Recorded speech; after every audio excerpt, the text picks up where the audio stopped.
Cohen, Strongest Minds. Today we're going to talk about a remedy that helps with resentments.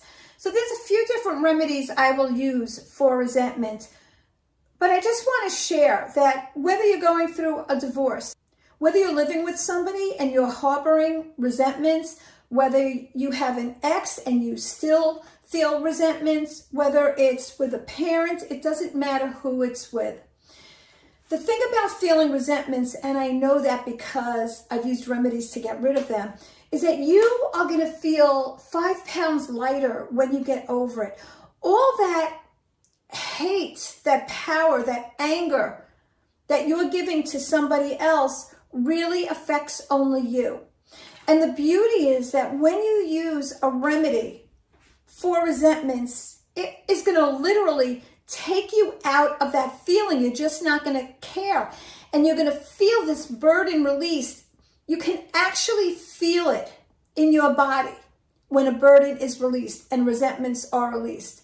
So know that there are a few remedies to go to. One I'm going to talk to you about today is a Fintorn remedy, and it's called Rowan. R-O-W-A-N. Be at peace with yourself and others. Take responsibility to heal the past. Surrender, forgive, and move on. And this is all for you. When you get rid of that, there is no power that that other person has over you. Because when you feel resentments and anger towards someone else, they just have the power. You just feel it inside.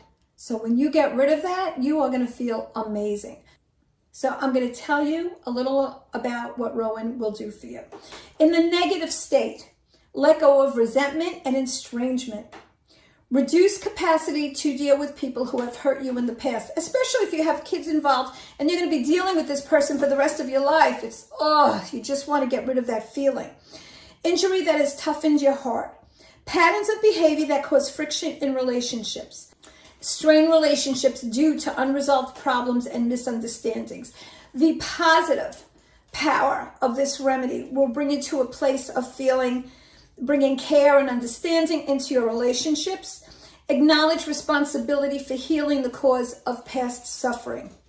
Take responsible action to resolve problems and misunderstandings. Seize opportunities that bring harmony and healing potential. And I just want to tell you that that healing potential is what you are going to feel inside you. This is a beautiful remedy. And if you're feeling that resentment and you want to try something, especially if you are going through some trauma right now of separation, of divorce, of things that are really hurting you, this is a gorgeous remedy to try. I hope this helps you. Please subscribe to my channel. Please share this video on your Facebook page to reach other women, other people, so it can help them as well. Take care, my friends. Amy D. Cohen, Strongest Mind.